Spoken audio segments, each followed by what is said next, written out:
Instituutiin Pilaanii Magaalota Oromiyaa Qindoomina Yuunivarsiitii Saayinsii fi Teekinooloojii Adaamaa waliin ogeessota kallattiidhaan qophii pilaanii magaalaa irratti hojjetaniif leenjii ogummaa guyyaa 6 kennaa ture xumure. Leenjichi dandeettii humna raawwachiistummaa ogeessotaa fooyyessuu irratti kan kennamedha. Leenjiin guyyaa 6 kennamaa ture ogummaa keenya kan nuuf cimsuudha. Garuu mana hojii keenyatti meeshaaleen hojii guutamuu qabu. Yuunivarsiitiin iddoowwan leenjiif mijataa gochuu qaba. Leenjichi walitti fufiinsaan osoo kennamee fi biirichi kana caala ogeeyyiiwwan leenjiin cimsaa deemuu akka qabu leenjifamtoonni tokko yaada fi gaafilee qaban kaasan. Biiroon dameerra jiruu fi magaalarra jiru soolaallee walitti dhufu. Teessoo kadhannee hojjenna, kompiitara kadhannee hojjenna. Kompiitara nuti qabnu woordii barreessuuf ka ta'u malee soofteeriiwwan asirra jiran kana kan pirooses gochuu danda'u miti. Biiroowwan kaan amma soolaallee kanneen akka biiroo konistirakshinii lafaa maal kun baay'ee deeggarsa taasisu biiroo isaanii.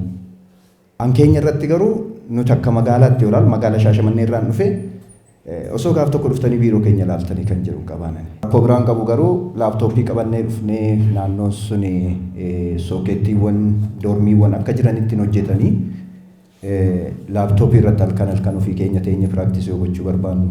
Itti aanaa pirezidaantii fi hoogganaa qo'annoo fi ce'umsa teekinooloojii Yuunivarsiitii Saayinsii fi Teekinooloojii Adaamaa Dr. Lammaa Barasaa gaafilee nuuf kaastan akka galteetti fudhachuun kan hojjennudha jechuun leenjichi hojii keessaniif iddoo olaanaa qaba waan ta'eef haaluma leenjii fudhattaniin hojjechuu qabdu jedhu. Fuulduratti garuu treeningii kana kennuudhaa fi kan isin sirriitti hubachuu qabdan barsiisonni riisoorsii nuti qabnu gahaadha. Qindoofnee irratti sirriitti karoorfannee isin leenjisuudhaaf gahumsa yookiin immoo qophii godhachuun hankeenya isarratti sirriitti fuulduratti qophoofnee isin leenjifna. Hanqina kanaan dura ka'ee garuu dhiifama gaafachaa isin garuu kan hubachuu qabda. Anyway, waliigala leenjiin isinii kennan. Leenjii boru fudhattanii galtanii biiroo keessan keessatti hojiiwwan hojjettan akka isin sirriitti hojjettan gahumsa isinitti hora jennee abdannaa. Komantii isinii nuu kennitan irratti immoo nuti hojjennaa galatoomaa.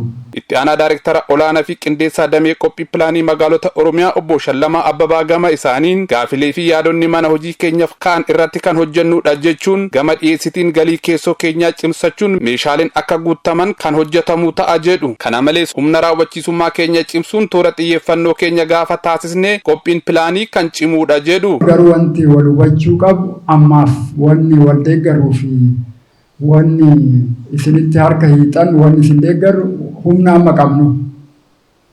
Humni amma qabnu bu'uurri tokko akka instituutiitti ofii qabnu darbees akka mootummaatitti instituutii kana deeggarsi mootummaan taasisaa jiru bu'uura godhanneetti kan isin waliin hojjechaa jiru kan isin deeggaraa jiru.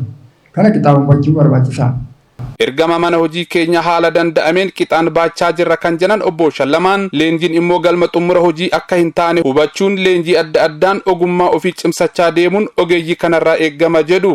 Toora xiyyeeffannoo sadeen qaban qixaan hojiitti hiikuu keessatti humna raawwachiisummaa toora xiyyeeffannoo akka instituutii keenyatti qabannee irratti hojjechaa jiru keessatti toora xiyyeeffannoo humna raawwachiisummaa keenya instituutii keenyaa cimsuu qabna jennee inni hojime waa'ee qophii pilaanii kan jennu hojiirra oolmaa pilaanii kan jennu cimuu kan danda'u humni raawwachiisummaa hojime. Daayireektara olaanaa Instituutii Pilaanii Magaalota Oromiyaa obbo Margaa Oliqaa kallattii hojii kennaniin Yuunivarsiitii Saayinsii fi Teekinooloojii Adaamaaf galata qaban ibsaa leenjiin ogummaa ofii cimsaa fi haala yeroon barbaadu waliin deemuuf teekinooloojii hordofuun magaalaa ammayyaa ta'e uumaa deemuu qabdu jedhu. Ogummaa yerootiin dagaagsu dhimmoota ogummaa waliin wal qabatan immoo mana hojii keenya utubaa deemu ogeessa keenya yerootiin leenjisaa deemu xiyyeeffannoo addaatiin itti fufaa kan jedhu sana yoo qabanne gaariidha. So xiinxala keenya keessattis wanti adda baasne waggaa waggaatiin ogeessota keenyaaf leenjii mijeessina. Leenjiin mijeessinu akka feetee miti. Qophiin olaanaa itti taasifameeti. Mata duree filachuu irraa jalqabee jechaadha. Fedhii leenjii sakatta'uu waliinis wal qabatee.